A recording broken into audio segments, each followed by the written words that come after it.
Oi, gente! Hoje eu quero conversar com vocês sobre como a nossa insegurança pode acabar nos pregando peças e nos deixando em algumas situações bastante complicadas. E para isso eu quero usar o filme Rebeca, a Mulher Inesquecível, que está bombando na Netflix. Quer saber um pouquinho mais a respeito disso? Vem comigo!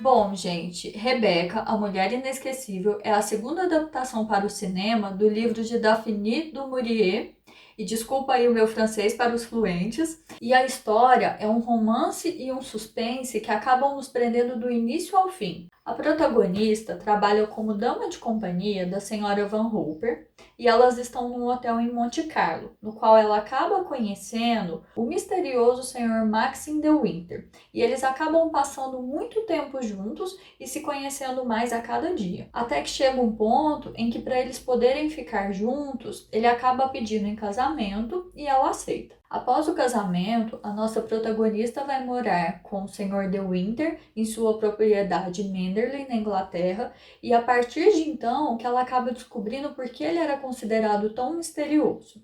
Logo que ela chega, ela acaba se deslumbrando com a dimensão e toda a história da propriedade e, ao mesmo tempo, com um sentimento de inadequação e de desdém dos funcionários em relação a ela, porque ela não era considerada uma dama conforme seria o adequado para uma propriedade daquela dimensão, daquela magnitude. E para somar tudo isso, ela começa a ser comparada o tempo todo com a falecida esposa do Maxim, o qual ela de verdade não sabe nada, mas tem evidências e indícios da Rebeca ao longo de toda a casa.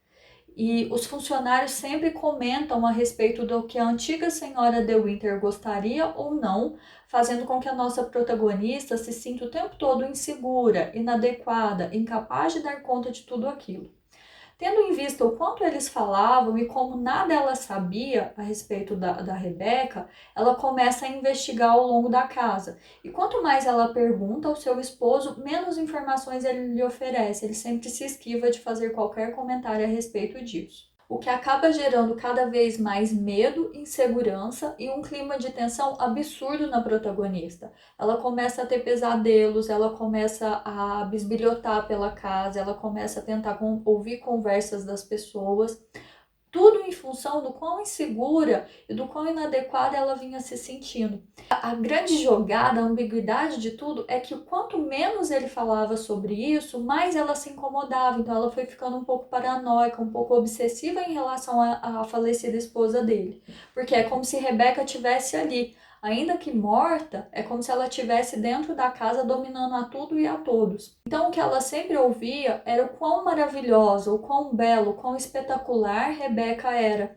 E quanto mais ela ouvia tudo isso, mais inadequada ela ia se sentindo. Então ela começou a tentar imitar em relação às roupas, aos bailes que a Rebeca fazia, todo o estilo de vida que as pessoas contavam que ela tinha até então.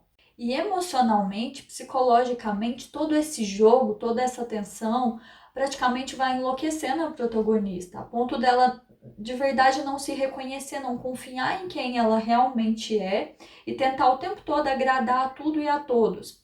Soma-se a isso o fato de que ela não sabia em quem ela poderia confiar, porque a governanta sempre a criticava e julgava, os demais funcionários ou se abstinham de tudo isso, ou eram muito distantes a respeito dela, e ela se sentia extremamente sozinha. O marido viajava bastante e ela ficava nessa casa imensa, ela se sentia completamente inapropriada para ser a senhora da casa. Até que em certo ponto a história vai se desenrolando de uma forma em que ela começa a perceber que realmente esse mistério, toda essa tensão, todo esse desconforto que ela sentia não eram apenas coisas da sua imaginação. De fato, tinha todo um mistério por trás. Isso ela começa a perceber principalmente quando o barco no qual a Rebeca supostamente se afogou é encontrado com o corpo dela lá dentro, e a partir de então começa uma grande investigação em relação ao Senhor de Winter. E a partir do desenrolar dessa investigação é quando finalmente a nossa protagonista, a Senhora de Winter, consegue descobrir quem de fato era Rebeca. É a partir desse momento que o Sr. De Winter conta que, ao contrário do que ela imaginava, ele sempre odiou sua falecida esposa Rebeca, que eles tinham um relacionamento conturbado, no qual ela era infiel, e eles tinham várias discordâncias ali. Sendo que o real motivo dele nunca ter comentado a respeito de Rebeca é porque ele tinha muito medo de que, quando isso acontecesse, a senhora De Winter o abandonasse, uma vez que foi ele quem de fato assassinou Rebeca. E por mais que tudo isso seja tão drástico, o ponto principal que eu quero trazer aqui é o quanto, a partir desse momento, a senhora De Winter, que até então se comparava o tempo todo a Rebeca, se sentindo extremamente inferiorizada, começa a adquirir de volta sua autoconfiança, sua autoestima e assume uma postura muito mais empoderada, na qual ela começa a ajudar o Sr. De Winter e algumas vezes faz até algumas coisas ilegais na tentativa de ajudá-lo a não ser indiciado pelo assassinato de Rebeca. Isso nos faz pensar o quão grande é o paradoxo no qual ela passou uma grande parte da história tentando ser uma nova Rebeca, tentando ser tão admirável e inesquecível quanto ela, e tudo que ele mais queria era exatamente esquecer a Rebeca, porque ele não tinha sido feliz junto a ela. E resumindo, em relação a essa história toda, a grande mensagem que eu quero deixar é o quanto é importante nós estarmos em um processo de autoconhecimento no qual nós possamos reconhecer os nossos defeitos, porque de fato todos nós temos, mas principalmente valorizar as nossas qualidades. Porque quanto mais a protagonista se comparava a Rebeca, mais à sombra dela ela ficava, mais inferiorizada ela se sentia, menos condições ela tinha de mostrar o seu real valor. E tudo que ela era capaz de fazer, ainda que ela não fosse a Rebeca. E uma grande curiosidade, pensando nessa questão da protagonista, a senhora De Winter ficar à sombra de Rebeca o tempo todo, é que o nome do filme é Rebeca. E em nenhum momento nós ficamos sabendo o nome real da protagonista. Ela é apenas a senhora De Winter. Então, o quanto essa comparação, de certa forma, aparece até mesmo no título.